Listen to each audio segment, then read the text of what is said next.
top of your screen if you're on an iPad. And just to test that, to make sure it's working, if everyone would chat in where they are tasting from, and you can change the to at the bottom from hosts and panelists to everyone, or I'm not sure what it says in yours, but if you change it to everyone and just chat in as a test chat the place that you are tasting from. Boston. 6 of us in Maine. We got Ashland, Harpswell, South End of Boston.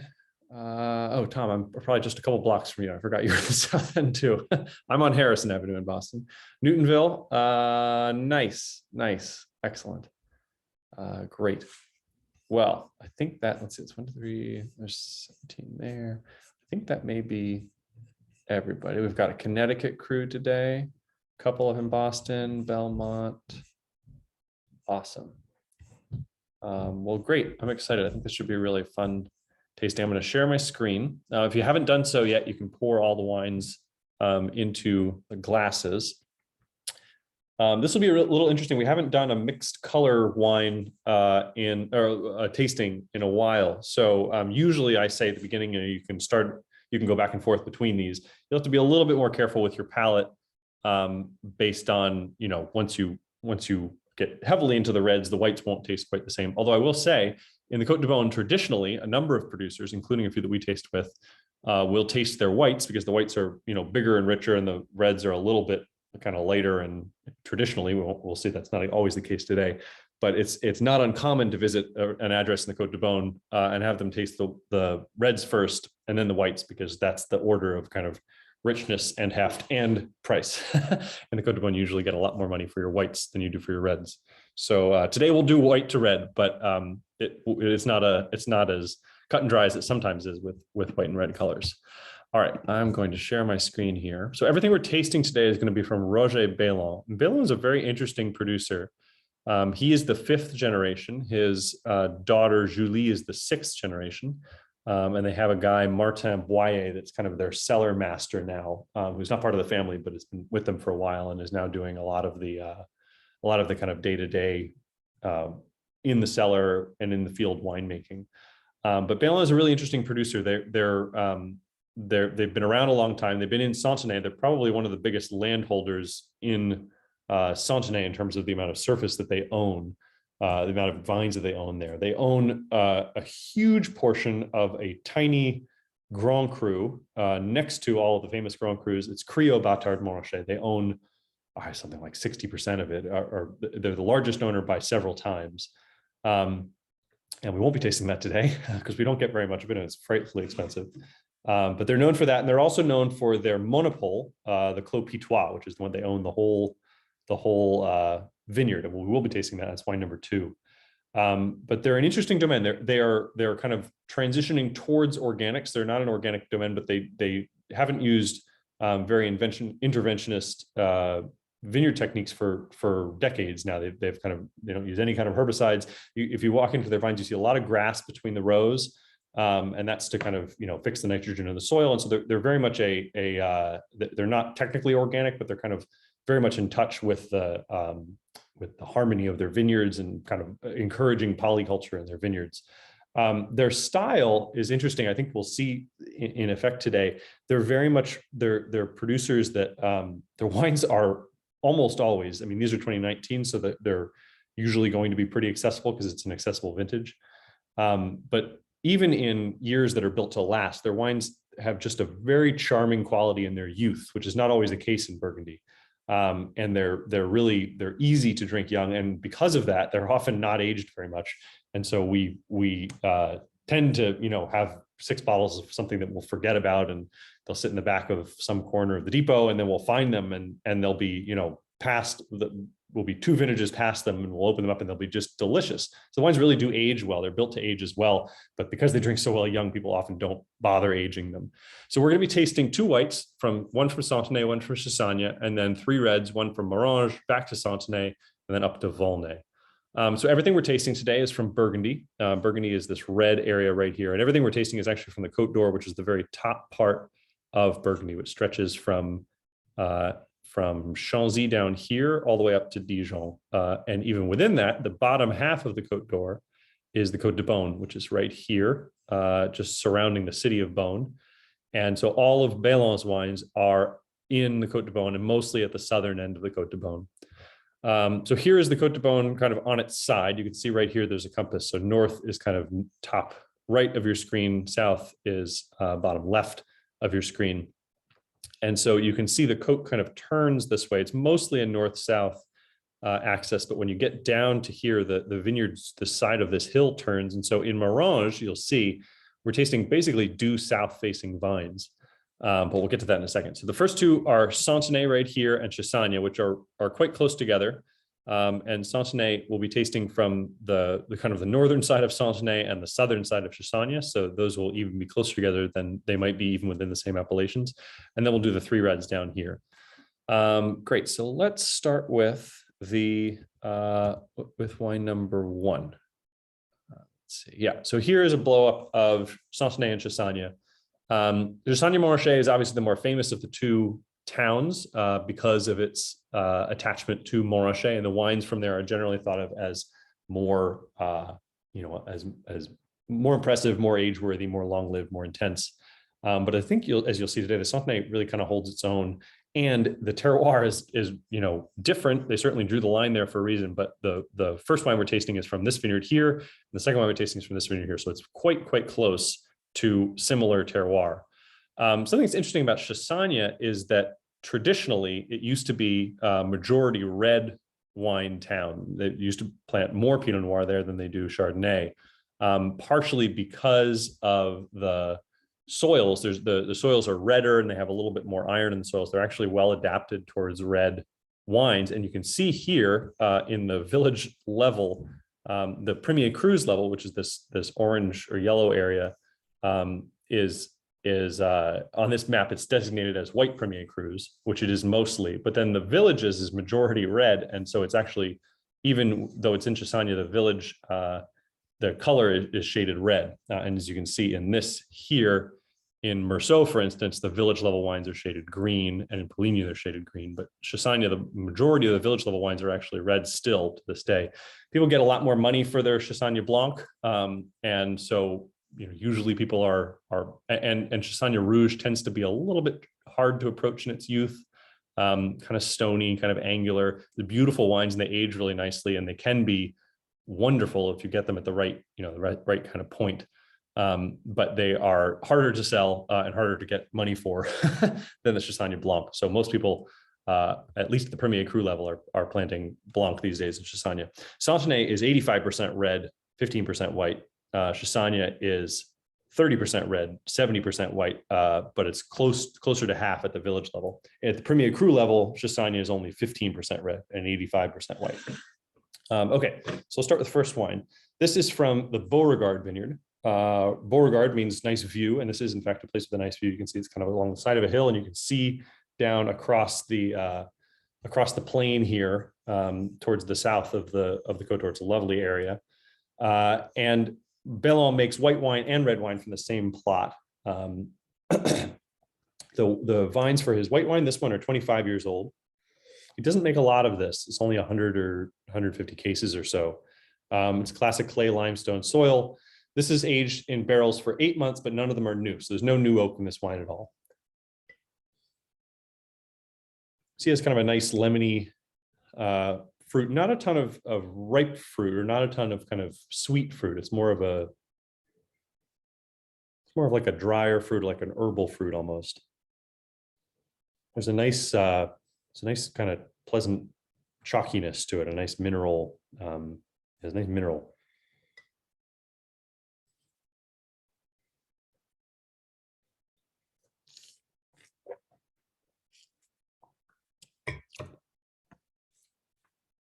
The mouth is really nice intensity, good acidity. Doesn't blow you away with acidity, but solid acidity. Nice roundness. It's definitely tastes like a Côte d'Or.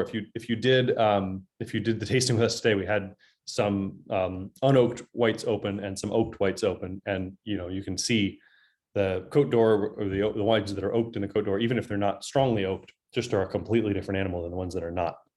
And so this is firmly, even though it has no new oak, firmly a Côte d'Or style wine. It's kind of golden. Jeff says almonds. I think that's right. There's definitely a nuttiness to it. It's a very pleasant wine. It's kind of floral but not in kind of a perfumey way. So it's kind of a sophisticated floral. I really like how the fruit, the dry though it is it's playing really nicely with the kind of savory, whether it's almond or herbs or some herb that I'm not remembering or not putting my finger on, but it's a nice interplay between the two.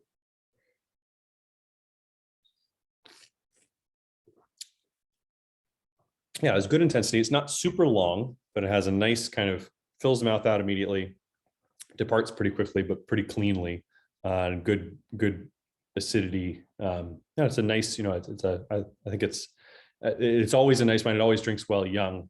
But in 2019 was the year with plenty of heat, a nice kind of solid growing season. I think it's a good version of that wine. All right, so for comparison, then let's move to the Chassagne, and obviously with these, I encourage you to go back and forth between them. So you can see not far away at all. I don't have scale here, but these are individual houses. So this is a couple hundred yards between these two plots.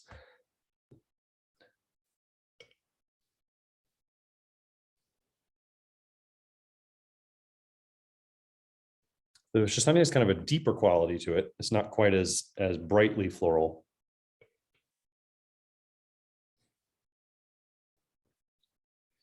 So this comes from 50-year-old vines, so twice as old. As vines age, their production goes down, but the quality goes up and the intensity goes up. So there should be a little bit more intensity in this wine. It spends 8 months in oak, the same as the Beauregard, but 30% new oak. So when you use barrels, every time you use a barrel for the first year when you use it, it imparts a lot of oak flavor and a little bit of micro-oxygenation, which helps the wine develop before bottling. Every year after that, and it's not linear, it kind of drops off really quickly after the first year, you impart less oak flavor, but you get the same amount of micro-oxygenation through the pores in the wood. So with this wine, Belland uses 30% of the barrels are new barrels, and 70% are barrels that have already been used. What's interesting about this wine too is that it's from a monopole. In Burgundy, monopole is something that's a little unusual, because most of these vineyards have been split up between different owners over the centuries. The two sons will inherit it, and they'll marry, and then they'll kind of go off and have their own different lines of inheritance going forward. So most of the vines in most of the vineyards, most of these little plots in Burgundy have many, many different owners. When you have a vineyard where the whole thing is owned by a single person, it's called a monopole or a monopoly, and it's something unusual in Burgundy. And so the Clos Pitois is a monopole. It's quite a big monopole. It's two hectares to a little more than 2 hectares, which is quite large. You can see it's right in the center of this really nice area in Chassagne-Montrachet. So it's an impressive place to have a monopole that's that big. What's interesting about it is, as is kind of an honest expression of Chassagne, Belland plants it half white and half red, or actually maybe even a little bit more red. Yeah, it's 1.4 hectares white, 1.7 hectares red. And what's also interesting, I think I have a picture of it here. Here's Roger in the middle. Yeah, this is his monopole here. Let's see, I have a picture. Well, you can see it through the gate here. But the soil in different places around the vineyard is whiter with more stones, or redder with more clay and more kind of more of the iron in the soil. And the Belland has planted it in kind of patches. So you'll have a patch of white here that corresponds with the white soil. You'll have a patch of Pinot Noir that corresponds with the red soil. And so it must be complicated to harvest it, because they ripen at different times and they harvest at different times. But they've planted it so they have red and white coming out of what they think are the best places in the vineyard to produce those two colors.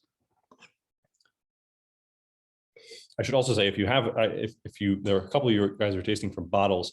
I think on the bottle it also says Morgio, which is another one of those kind of exceptions in Burgundy. This area down here is called the Morgio. There's a vineyard here called Morgio, but most of these are called Morgio, and they're in what's effectively a neighborhood of Morgio. And you can put Morgio on the label of a couple of these different plots. And Morgio tends to be kind of richer, fatter, bigger style Chassagne with a little bit less acidity, a little bit more kind of oomph and concentration, or at least a little bit more sun. And so putting Morgeau on the label is just something that I at least until recently, if they don't have it now, maybe one of you guys with the bottle can confirm, but usually this will say Clos Pitois, Chassagne Premier Cru, Monopole, and Morgeau, just in case you didn't have enough ways of identifying it. So yeah, definitely go back and forth between the two. The Chassagne, the wine number 2, is definitely deeper. There's more of a kind of a fullness to it. It's a little bit less chalky maybe than the Beauregard.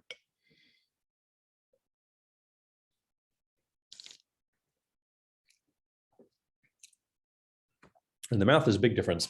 It's much longer. It's fuller. It's funny, the oak doesn't really hit you over the head. Or for me, it doesn't. I think there's enough kind of body in the wine to outweigh the oak. It's a nice amount of oak, oaked in a classic style, but it's very, very pretty.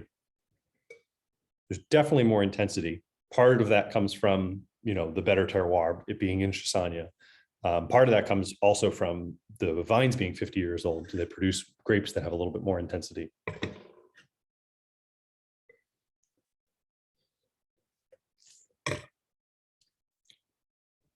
Yeah, it's funny, the Santenay is brighter wine. It feels like it has almost more energy now. The Pitois is kind of a little bit more relaxed and definitely longer, definitely fuller. I should say that the Pitois ages particularly well as well. So it's a wine that you can put aside for a couple of years and really will develop some really wonderful notes.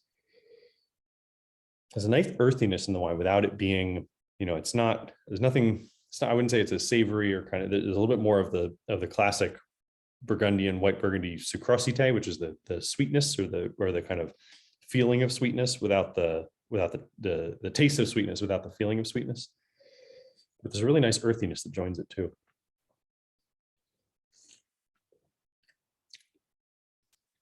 Yeah, the length of the wine is really remarkable. Let's see, Pitois is spectacular, great length. Needs more time to round out.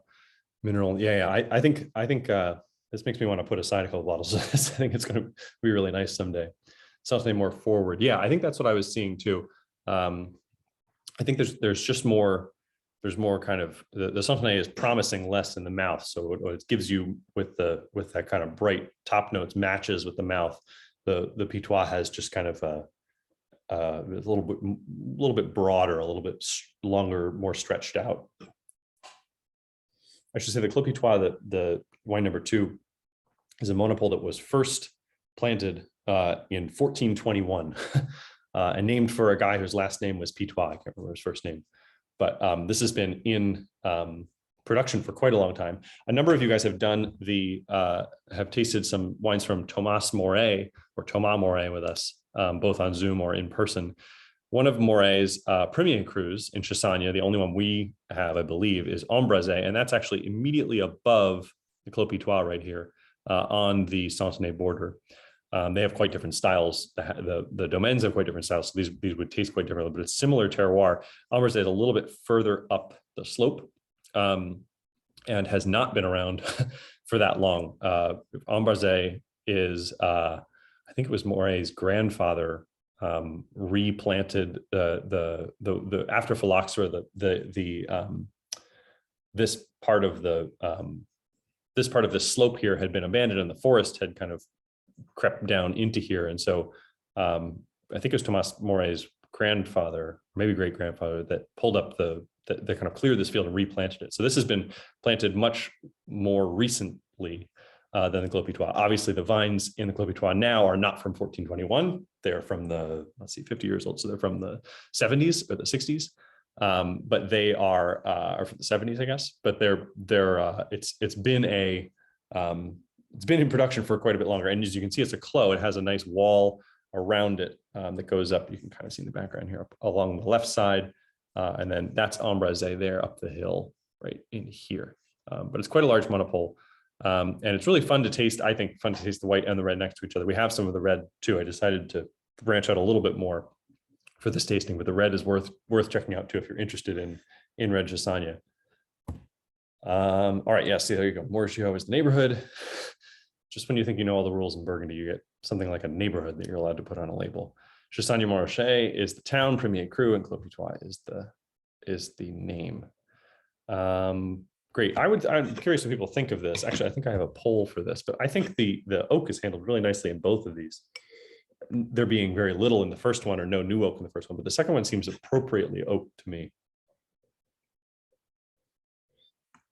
It's more of a personal preference though, but if you disagree with me, please chime in. All right, let me see if I can do this poll here. Okay, so up, down, vote for one or the other, preference for the whites. What do people think?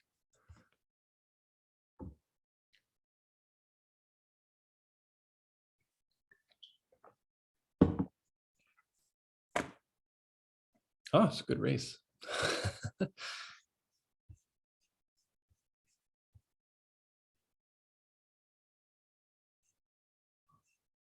All right, I'll give everyone another couple seconds. Get your votes in.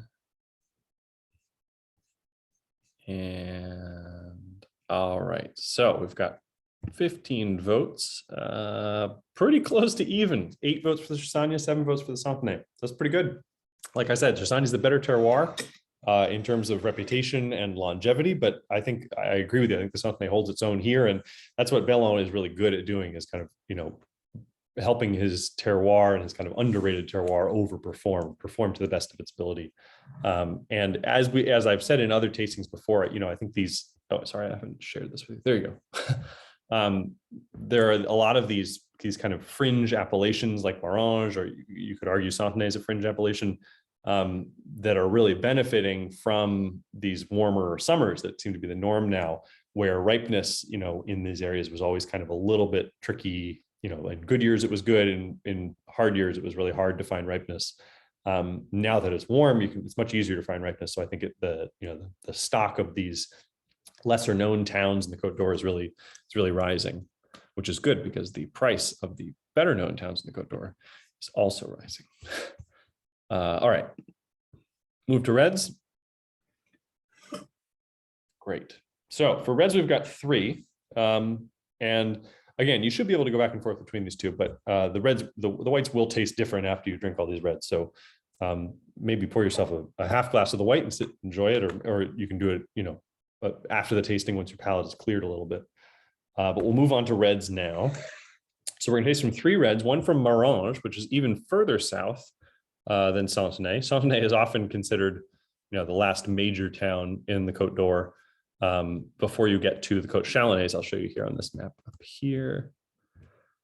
So this is the Côte d'Or is here. It stretches from Dijon down through the Côte de Nuit, down past Beaune and the Côte de Beaune, and the Côte Chalonnaise starts right here. The Côte Chalonnaise is thought of as a much less exalted series of terroirs than the Côte d'Or, but obviously it's, you know, they draw the line here, but there's a continuum. So the further south you get, the kind of closer you get to the style of the Côte Chalonnaise. And so Marange is technically the last town, but Marange for a long time wasn't, you know, you can find maps where Marange isn't even on it, or it's kind of forgotten about, or it's shuffled into the Côte Chalonnaise, because where the geology changes is actually a little bit of a debate. Depends on who you ask, depends on what you mean by geology changes. So Marange is certainly the southernmost and least loved southern part of the Côte de Beaune, and Santenay usually makes it onto every map, but it's thought of as significantly less impressive than Chassagne. So, you know, it's not what people have historically seeked out. But as we'll see, there's plenty of good wine to be made here too. So Marange and Santenay are these last 2 towns here, and you can see the hill along the side here. The vines in Chassagne and in Pouligny and Meursault faced east and a little bit southeast. You have these kind of side valleys where you get a little bit of north, a little bit of south. But in general, it's the side of a hill along here, and it's mostly east facing or east-southeast facing. When you get down into Santenay, you get definitely to southeast. Again, here's the compass right here. And when you get to Marange, you're basically due south in a lot of these places. And that's where you find the vineyard that we're tasting right now. So the next slide is a blow up of Santenay and Marange together. I've changed the creator of of the slide, so it's a little bit confusing because the colors all shifted, but this is Morange and Santenay, which were these last two towns over here on the left. So just for orientation, this is Chassagne off the right side of your screen, and Beauregard, where we tasted the wine number 1, is right there. But with this, we get a little bit more, a little bit further into it. So you can see the department, the political department line between the Côte d'Or and the Saône-et-Loire runs right through the middle of Morange. The wine that we are tasting is from Clos Rousseau, which is right along the side here, but is, kind of barely across the line, or on one side of the line. Foussière we've also imported from Belland. He makes a Foussière here, but so Morange, we're looking at mostly south-facing vines. The soil here is not nearly as perfectly set up for producing wine as the rest of the Côte d'Or, and so it doesn't produce wines with the same kind of character, the same kind of balance. Historically, they have lacked a little bit of kind of finesse, but what they've made up for that is they've made up for that with their kind of ripeness and their richness, because they're in this like due south facing exposition where they get a ton of sun. Grapes have no trouble ripening, and they're able to kind of overperform their soil by means of their exposition. The word Morange, which I only learned last night, is a local dialect version of the word mergers, which is that's M-U-R-G-E-R-S, which is the word for a wall or a pile of stones that people take out of a vineyard when they're clearing it. Many of you know the Merger de Don de Chien, which is a vineyard that we import a couple different wines from. And there's mergers, you'll find them all over Burgundy, but I did not realize that's what Morange, the name Morange, comes from. So we're moving to 100% Pinot Noir now. And Belland's Pinot Noirs in particular are more approachable young than many young red Burgundies. He uses a very slow, very cool fermentation. So fermentation is an exothermic reaction. It produces quite a bit of heat. And if you get your tank too high in the middle of fermentation, or the temperature too high, you can lose a lot of the kind of, esters, or someone else is a chemist here, so they can correct me if I'm using the right words, but that you lose a lot of the fruit that you find in the cuvee if you let your tank heat up too much, because they kind of boil off, or not boil, but they evaporate off the top. So there's a lot to be gained by keeping your tank cool, and so they have these like long, they call them drapeaux or flags that they stick into. They're like ice packs essentially. They stick into the tank, and then they have cooling sleeves that go around the outside of the tank that they'll filter. They'll push cold water through to keep the temperature of the tank from getting too high during fermentation. Some people use this more than others. Belland is emphatic about this, and he takes a long time to do his fermentation, keeps it much cooler than you technically need to, but what he does is, in doing that, is that he preserves a lot of the fruit. So you'll see all of his wines have a really ripe, fresh, young fruit to them. I think that's coming through in these, definitely.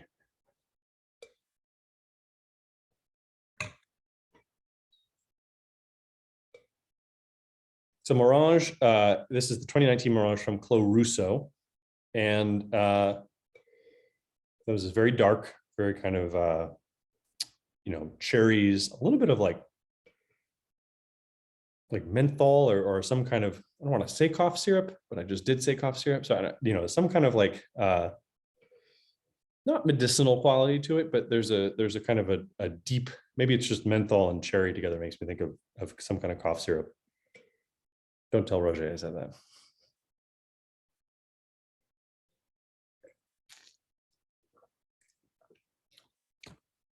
Mouth, it's far tastier than cough syrup. Nice intensity to the wine. It's very smooth. There's certainly tannins. There's certainly kind of young tannins, but they're very just kind of approachable. You can see there's a little bit of a rustic quality to the shape of the tannins. I think when we get into the tannins with the Santenay and the Volnay, you'll see how much more refined the tannins can be and how much more they are when you're working with that.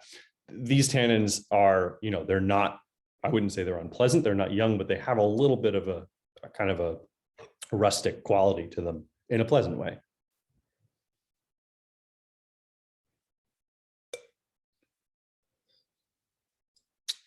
Historically, there's a nice kind of, there's a nice character to the wine.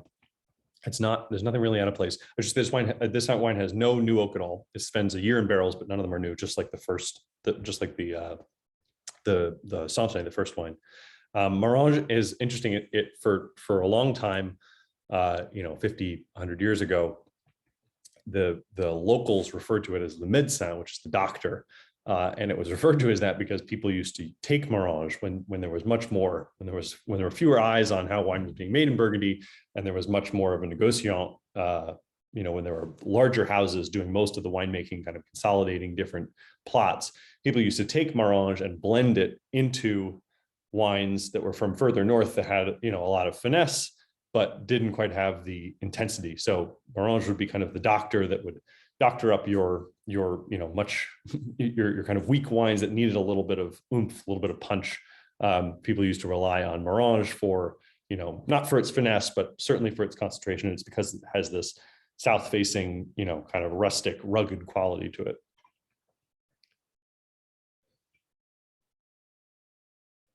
Tannins are very 2019. The rest is, yeah, I agree with that. I think we'll see that too. And I don't have any other 19s from other producers to compare them to, but all three of these reds to me taste very 2019 in a way that they have a really nice ripeness to them, but not an over ripeness or not a kind of bordering on over ripeness, which you got in some wines in 2018 because it was so hot. 2019 was also very hot, but it was a slower, longer growing season. And there's just a beautiful shape to some of the 2019s. They have an intensity and a concentration, but they're not austere in the way that some red Burgundies are. Belland's wines are rarely austere, but really across the board in 2019, they have a lovely shape to them, a lovely kind of texture that makes them approachable, young, nice amount of acidity, nice amount of fruit, nice amount of tannin, but kind of the perfect amount of all of those also to age them for a while. So I think I'm excited to see where the 2019s go. There's Belland's barrels again. This is in Santenay, I think. Yes. Okay, so we'll move up to Santenay for a second. And you'll see, let's see, where are we here?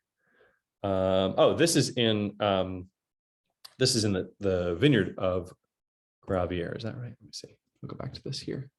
I only have one of those. Okay, so we're going to move up to Santenay here to Gravière, which is this vineyard right here.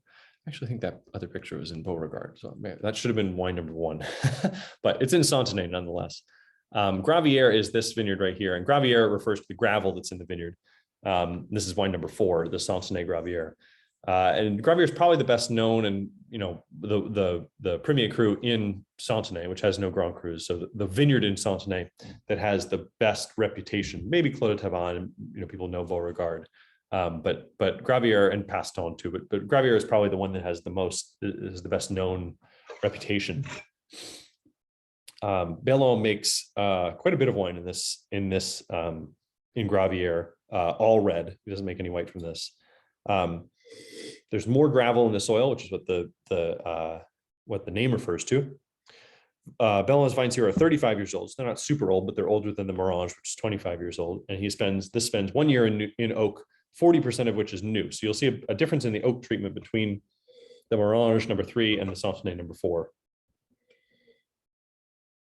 Yeah, the nose is totally different. You can see that same kind of ripe 2019 fruit, and intense ripe 2019 fruit. I wish I had a 2017 or some other vintage here to show you just how deeply colored and intense these wines are. The wines of Santenay are not really known for being, and Volnay when we get there, are not known for being deeply colored and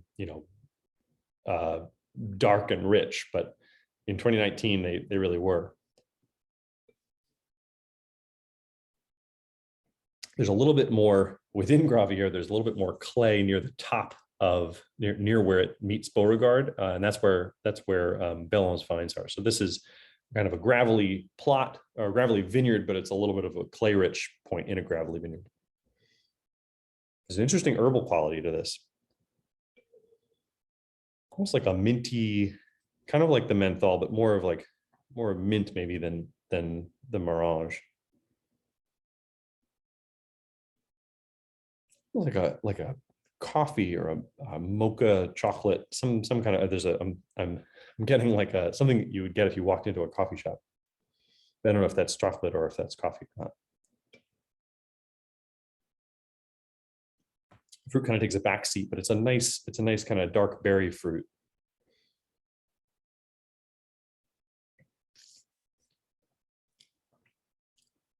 The mouth fruit is much more present. Oh, and again, it just has a beautiful shape. There's a beautiful kind of tension throughout the whole thing.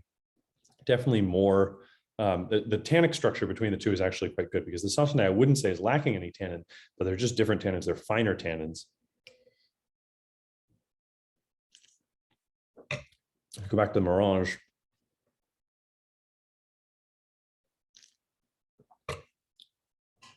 Yeah, the tannins are not quite as fine, but they're nicely coated in the Merange, and the Santenay, they're just kind of softer and silkier and a little bit smoother. There's a nice kind of interplay of spice and fruit in the Merange, though.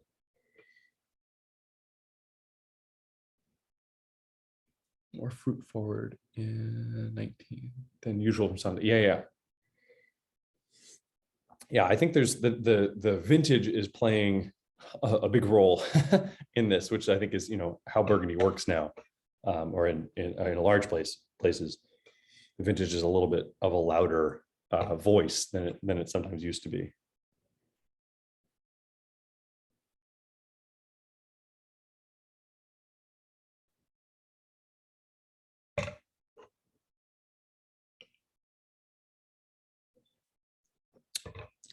All right, I have a poll for, let's see, I think we'll do the poll. No, do the poll, another poll at the end. So we'll wait to do the next poll. All right, so let's move up the coat one more time to Volnay. Now, Volnay has a much more impressive reputation than Merange or Santenay. It's one of the two towns in the Côte d'Or that's known, in the Côte de Beaune, that's best known for its red wines rather than its white wines. Côte de Beaune is primarily most famous for these vineyards here: Chassagne-Montrachet, Pouligny-Montrachet, and Meursault, which are three towns that are predominantly known for their white wines. Volnay here and Pommard, which is just off the edge of the screen here, are best known for their reds. Pommard is classically big, rich, intense, muscly wines that are bold and full of just bold intensity, concentration. Volnay is kind of the yin of that yang. It's a little bit more finessed, a little bit softer, a little bit more, there's more gravel in the soils, more stoniness in the soils. So there's definitely like a kind of a brighter quality, a little bit more lace-like quality.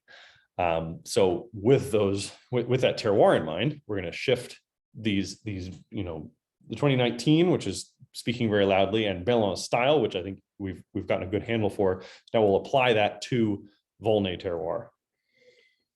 So this is from Santenay, which is this town that's technically over the border out of Volnay into Meursault. And this is kind of what the Côte de Beaune is like. White and red really kind of lying right next to each other. And specifically in this vineyard in Santenay, which is divided into these four different sub vineyards of Santenay. If you're growing Chardonnay in this vineyard, you call it Meursault Santenay. It's a Premier Cru. And if you're growing red, you call it Volnay Premier Cru Santenay. So it's one of the only places one of the only vineyards in Burgundy where there is this kind of, the color determines what the appellation is. Usually you're either on one side or you're on the other. There is some red Meursault. I don't think there's any white Volnay, but somebody can correct me with that. But there's definitely red Meursault made. It's a tiny percentage of what's made there. But in this vineyard specifically, if it's white, it's Meursault, and if it's red, it's Volnay. So Belland's plot is from right up here near the RN74. It's interesting that there's a debate about whether Santenay Dessous, which is this lower Santenay, really qualifies as a Premier Cru, because it's much lower and it's the wines that it produces are less kind of finesse. They might be, they're certainly, village level, and you could argue that they taste like Volnay, but they're much less of that kind of delicate elegance that Volnay is known for. Belland is in one of the more impressive places, which is right up here at the top of Santenay. Centeno here and Cailleret, which is right here, are the two most famous vineyards in Volnay. One more variable we're shifting is that the vines here are 60 years old, so much older vines. Belland produces not very much of this wine. I think it's 100 cases a year on average. This spends a year in oak, 60% new oak. So there's more oak in this wine too, but I think you'll see it handles the oak because it's just a more impressive wine to start with. Because Centeno is closer to Meursault than the rest of Volnay, there's actually a little bit more clay in the soil. So Centeno, while it's an expression of Volnay, and it's the Volnay that is thought of as the most impressive, or as kind of one of the top two Volnay sites, it is a little bit bigger and richer. Partially, maybe those two are linked, but it's a little bigger and richer. There's a little more clay in the soil, so you get a little bit more concentration than you get with the rest of Volnay. There's a lovely perfume in this wine, isn't it? Again, he seems to have oaked it appropriately. I'm not getting, let's see, we've gone from 0 new oak in wine 3, 40% new oak in wine 4, and 60% new oak in wine 5. At least in the nose, I think he's covered the oak decently well.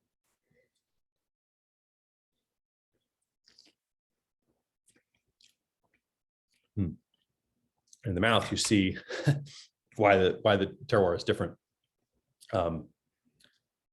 Yeah, this loveliness, definitely intense. I'm not even sure I would pick that as a Volnay if I was tasting it blind, just because there's a real kind of concentration and solidity to the wine that you don't always get in Volnay. Volnay can be kind of higher tone and a little brighter. There's a nice depth to the wine. Definitely tastes like Premier Cru to me.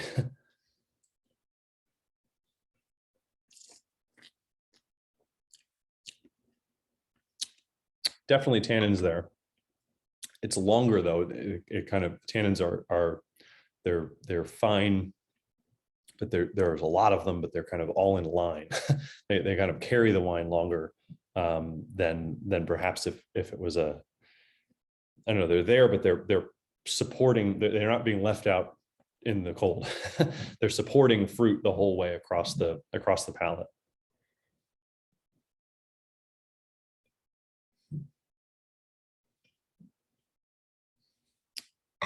Some of the nice spice that you see in the Gravier too,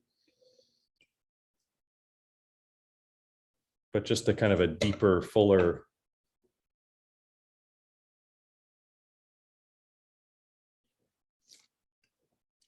Definitely a kind of a silky quality to it. Boy, that's lovely. Oh, I'm missing some comments here. Sorry. Let's see. Nose plus finesse. This is about the Centenay. Yeah. Yeah, the tannins I think are very, yeah, tannins are really nice. Tastes very whole clustered. That's a good point. I didn't look up whether, I know he used to be 100% destemmed. He's using more. Yeah, I can see some whole cluster in that. I know that in recent years he's been using whole clusters, and just as an explanation, whole cluster are where you don't take the stems or you don't take the stems off of the grapes. You ferment the grapes with their stems, and that changes a little bit of the chemistry. It actually raises the pH because the stems have potassium, I think it is in them, meaning it makes it less acidic, which is. It adds tannin to the structure of the wine, which I think is what I'm feeling in there. I think that's right. But it also makes it so there's actually less acidity in the wine, which can be somewhat problematic, particularly in warm years, because you're trying to avoid having wines that are lacking acidity. Let's see, 80% whole cluster for the 2019. Thank you, Jeff, for looking that up. That was what I was going to do after this call, and you beat me to it. That's perfect. So yeah, I think that makes sense with this. You get that kind of dry tannin, and I can see why he did it too, because there's so much fruit, there's just so much kind of deepness to the wine that the structure from those clusters makes a lot of sense to me. It's lovely.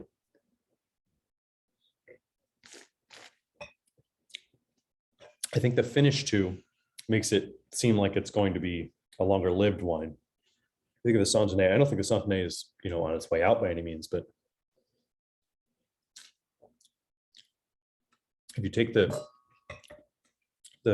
duration and kind of the shape of the Santenay across your palate, falls off a little faster than the Volnay, which kind of continues. It doesn't continue in kind of a silky, it doesn't finish as smooth maybe as it seems, but to me that means this is going to be a beautiful wine in a couple of years. I've had this wine in different vintages at maybe 10 years old. Do I smell cannabis in there? Oh, wow, that could be good. Let's see. That'll be the first tasting note we've gotten with. I can see that for sure. There's some kind of herbal note.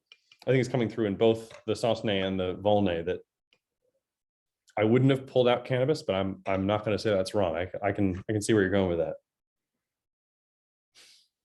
I think that's the first time though I've gotten that comment. All right, let's try a poll then for the next one. Red preference. So just which of these was your favorite? Someone else is buying, independent of price. We'll do that later.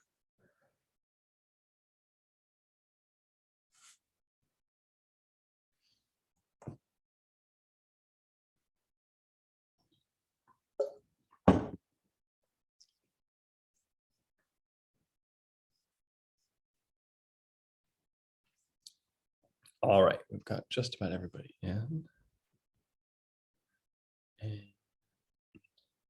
Okay, I'll share the results. So we've got 4 votes for the Santenay, but the landslide winner, which I'm not surprised about, is the Volnay. All right, we're going to shift gears for this poll for just a second to this one. I should have done. No, I think this is the time to do this. All right, so I'm just curious, which I'm going to pull out the 2 Santenays just because that's where Belland is from. That's what we're tasting now. Which of the 2 Santenays do you think did you prefer? Which one was more impressive for its billing of Santenay, or which do you think better represents or best represents Santenay? I'm just kind of curious. You can go back to it if you need to.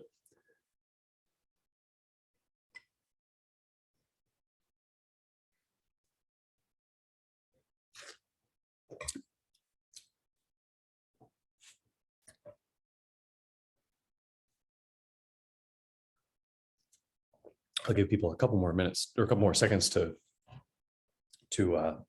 taste them to make sure the votes are that you're accurately reflecting your votes.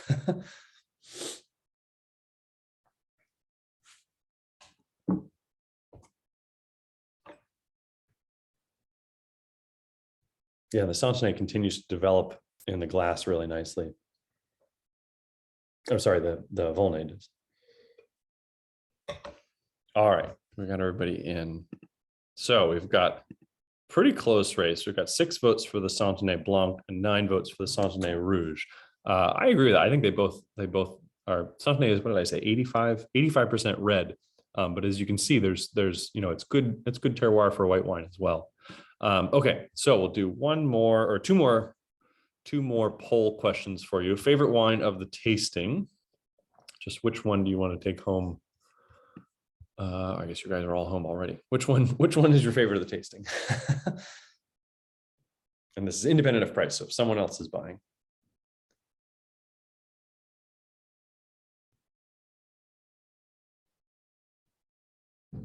This is funny.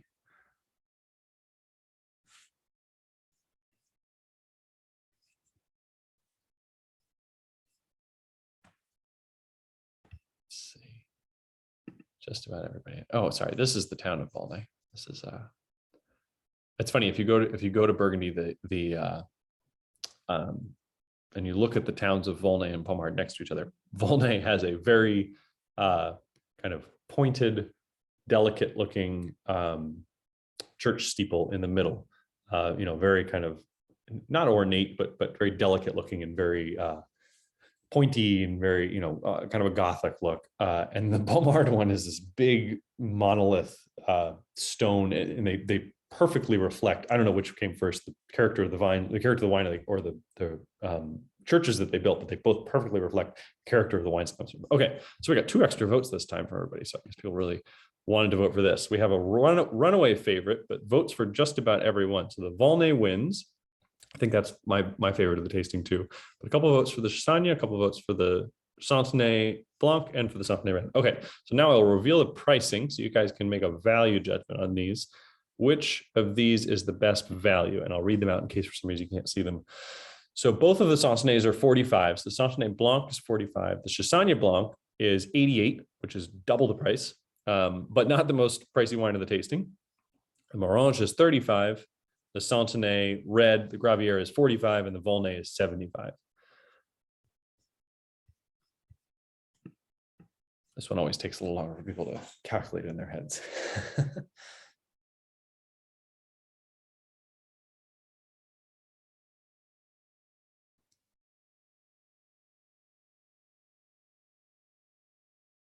It's interesting too. All five of these wines are technically Premier Crus, but you can see Premier Cru means quite a different thing based on the based on the location. So there is Santenay Village, and we import some Santenay Village. We haven't passed, but Santenay Premier Cru is kind of the you get a lot out of Santenay Premier Cru. It's the highest that there is, but it's clearly not as impressive as Chassagne Premier Cru in terms of the depth of the wine.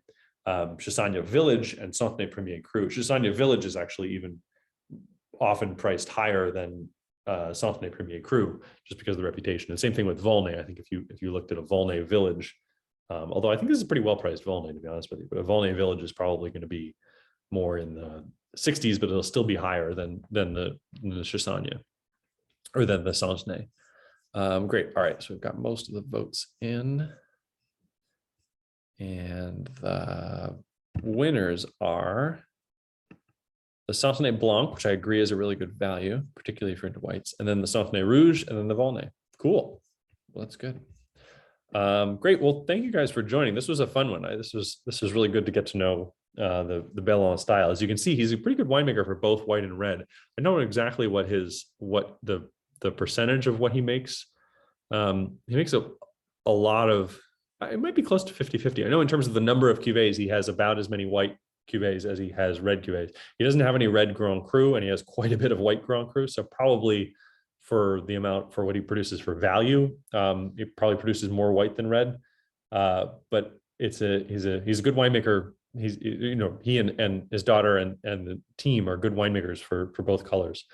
So here are the prices. As usual, I forgot to do this a couple times ago and got yelled at. So as usual, we'll do 15% off for 24 hours for any of these wines. And actually, I've listed all of the 2019s from Belland that we have in stock.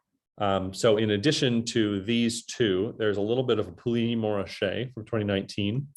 And then for the reds, we have the Morange, we have the Santenay, we have a Chassagne Rouge from Pitois. So if you're interested in the Chassagne Rouge, the wine number 2, but as a red, that'll be on the list as well. And then we have the Volnay, and then we have, what else do we have? Oh, we have a Meursault from Santenay, from the same vineyard as the Volnay, but it's the white, so they call it Meursault. So there's a bunch of wines up there. I'll send out the link in a second. And you'll see actually that the Chassagne Red, even though it's from the exact same vineyard and the exact same producer, is priced lower than the Chassagne Blanc, just because that's what the market will bear. Great. Well, so I saw a lot of you guys today. I know a lot of you guys did your Thanksgiving shopping already, but if you forgot anything, or if you suddenly have guests coming, we're open on Tuesday, just Tuesday evening, for pickups only from 5 to 6:30. And if you're traveling anywhere and it's not too far away, we're doing our final day for orders for shipping is tomorrow, and then we can ship everything out on Monday. And then if you're not signed up for, I know a lot of you guys are, but our last Zoom of the year is going to be on Saturday, not this coming Saturday, but the following one, December 4th. And we're going to try 6 wines, which is a lot. We'll probably have to budget a little bit more time.